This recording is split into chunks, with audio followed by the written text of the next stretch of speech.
भेना आउने देशै डुबाउने। अब हुँदा हुँदा भेनाले सालो पनि ल्याइछाडे,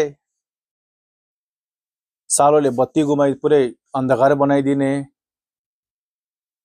होइन, भेना आयो देशै डुबायो, चुर्लुमै डुबायो भेनाले।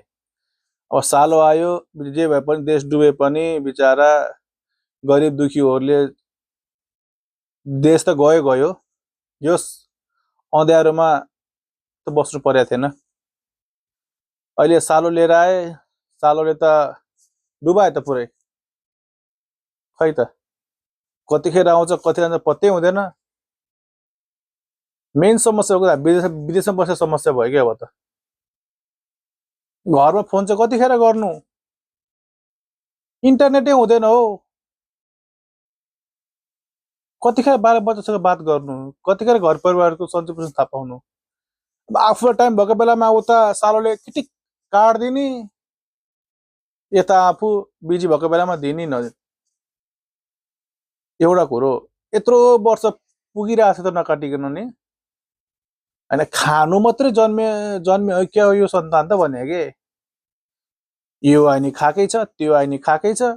बेनाले त देश लगि छ सर्लकै डुबायो। अब देश उकास्न त अब गाह्रै छ। जे होइन बत्ती त एउटा कमसे कम आइरहेको थियो, यत्रो वर्ष बिचारा दुःख भोग्नु परेको थिएन। यत्रो वर्ष भयो विदेश आएको, होइन कहिले थाहा भएन त्यति लोड सेडिङ भएको। कुनै कारणवश कहिले होइन दिनमा 1-2 घन्टा अब कहिले कहिले जानु स्वाभाविक हो। अहिले त थाहै हुँदैन कति बेला जान्छ कति बेला आउँछ। अब यहाँ टाइम मिलाएर फोन गरौँ भन्यो, फोन लाग्दैन। अब बिजुली बत्ती छैन, बिजुली नभएपछि इन्टरनेट चल्दैन।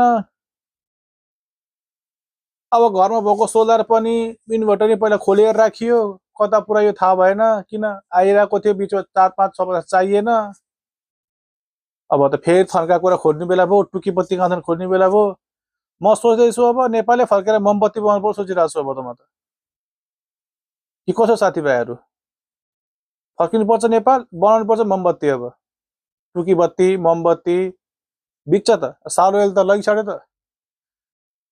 सालोले देश डुबायो, चुर्लुम्मै पार्यो सालोले देश। अब देश उकास्ने कसले त। अब भेनाले लुट्न पाएन भने दिनभरि लुटेर पुगेन, सालो आएर राति बत्ती काट्दियो, अँध्यारोमा लुट भेना।